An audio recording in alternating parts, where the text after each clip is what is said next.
What's up, guys? Happy Short Shifts Wednesday. 10 minutes are on the clock, and you just got me today, Jeffrey J., who is on vacation with his beautiful family, and so just got me today. Sorry, the comic relief, the meat of the podcast, no pun intended, is not here. And today what I wanted to talk about was fun ways to either start or end practice. What are some fun ways to either start or end practice? And, I think when you get to the rink as a kid, as a player, it's really important that you're excited to get out on the ice, excited for what the first drill or two are going to be. And then we want to leave them smiling and sweating at the end of the day. And so what can we do at the end to really get them to have fun and have great memories of the practice that they just had? So first things first, a lot of starting practice. There's a few that I'm going to go back to my crazy Russian coach, Stan, that I had when I was a peewee and a Bantam. I consider him one of the best coaches that I've ever had. And we always did some sort of dry land at the beginning, like maybe 45 minutes, let's say, before practice started. And we do it for like maybe a half an hour. And it would all be games. So it wasn't like your typical kind of like workout or anything like that. We played a lot of handball. We played a lot of soccer. We played a lot of different relay races, competitions, and things like that. And that always got us really excited for the day. Like we were literally like always competing. That's all we did all the time. And so, if it's 45 minutes, maybe before practice, you do it for 20 minutes. So the kids have 20, 25 minutes to get ready, or do it for half an hour. The kids get 15 minutes to get ready if they're a little bit older. Either way, doing some sort of competition, even off the ice, can really help get the energy up for practice. Now, another thing that Stan did that we absolutely loved, and we've said it before on the podcast, but I'm going to mention it here again for anybody that hasn't seen it or hasn't heard it yet. And we had what was called first six. So we would do our competitions and our races and our dry land before practice. And then Stan would say, go, pretty much. And everybody would race down to the locker room. And it was a race. So the first six players and the first goalie that were ready at the door, fully dressed, helmet, gloves, everything, and to the door waiting to get on the ice. Those first six players and one goalie got to play 3-on-3 game for like 6-7 minutes, while everybody else had to do some sort of like isolated type skill work or something like that. So again, it was we competed like off the ice doing the soccer or the handball or the races. We competed to how fast we can get ready to get to the ice. The first six players and first goalie got to compete on the ice. So again, like everything wrapped around competition. When you're a kid, fun equals competition. Competition equals fun. So that was just like a couple ideas that we did that we absolutely loved. We were peewee Bantam age when we did that. And so start there. Now, when it comes to actual on-ice drills for practice, to start things off, just a couple of things. I love starting with a game. Get the compete up, get the fun up, have a consequence for the loser. It just gets, again, everybody getting going, whether it's a little battle drill, whether it's a scoring drill, whatever it is, that's huge. Now, what you could also do is you can do some sort of a keep away game and warm up the goalies on the other side if you have full ice, or you can do that from like the top of the circles up to the red line while the goalies are getting warmed up or doing their skill work underneath the tops of the circles or underneath the hash marks, depending on the age. And so doing some sort of, puck possession, puck protection, 3-on-3, you put the puck out there, go 20-second shift. Whoever has the puck at the end of that 20 seconds gets a point for their team. I love doing that because it gets the goalie some work for 10 minutes or so. You get some puck protection, puck possession, great for your development as well. So I think those are great ways to start the practice with a game, and potentially with some goalie work too, because a lot of times, unfortunately, in hockey practices, goalies kind of get overlooked. So those are ways to start practice. Now, go through your practice, do your thing, and then what can you do to end practice that can leave the kids just excited and for wanting more for the next time that they get out there? Again, I love games. I absolutely love games to end practice. I love battle games to end practice.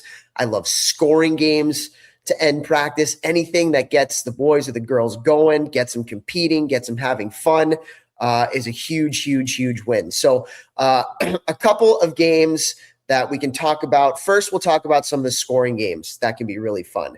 So one, and I'll try as best as I can to talk about this on a podcast without a whiteboard or video in front of me. But basically what you do is if you have a split ice practice, you put a net on one half wall, you put a net on the other half wall, and they're facing each other, kind of like you're doing a cross ice game.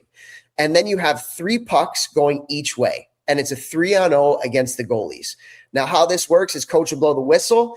The 3 players will go on one goalie, 3 players will go on another goalie. All 3 players have to touch the puck, and once they score, they'll have to go back and get puck 2. Once they score again, they'll have to go back and get puck 3. So they have to keep going until they score. It could be off the first shot. It could be 30 seconds after they score. But the first team to score all 3 goals, they're going to win for their team. So that's a fun little scoring drill. It's an absolute bagger for the goalies. This is not a goal for the goalie or a drill for the goalies, but I know I've done that before and the players have had a lot of fun to it. Another game, it's a scoring game that I really, really like. We call it bubble hockey. And so how this works is you have one net at the top of a circle, you have one net at the bottom of a circle, and they're going to be facing each other, the same circle. And then you're going to have 2 players of opposite colors inside the circle.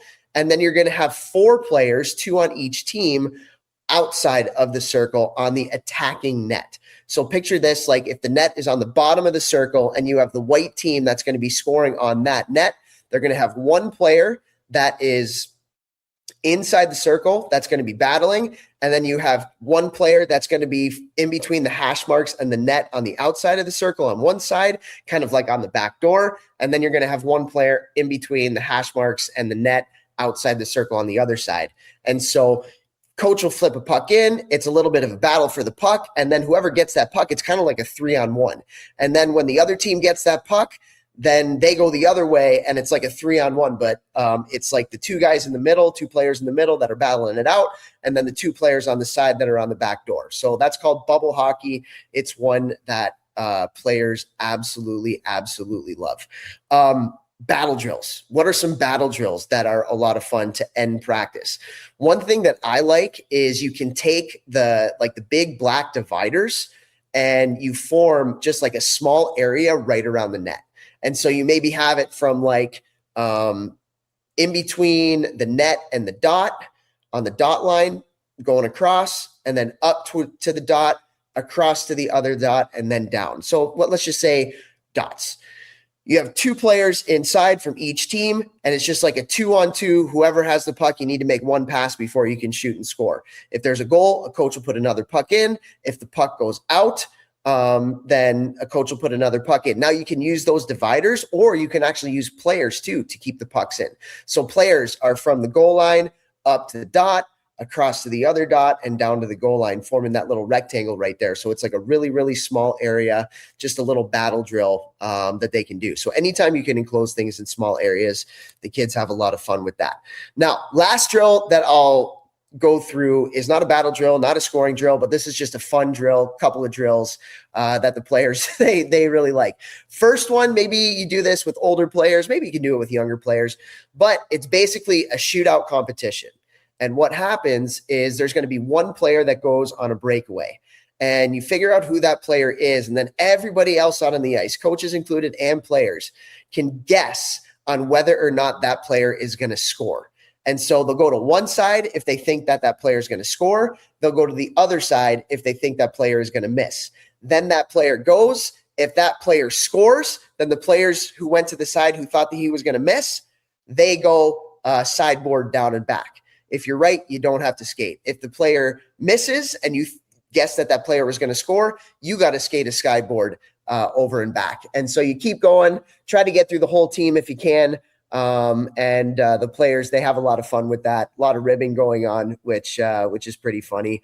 And then the other one that's a lot of fun too is you get pucks and you can either put them in the crease and then move the net away, or you can keep the net there. And if you put them in the crease, what you have to do is you have to shoot the puck from one end down to the other end. If you score, you got to pick one player on your team, and they got to go down and back. If you miss, you got to go down and back. So this is obviously if you have a full ice practice.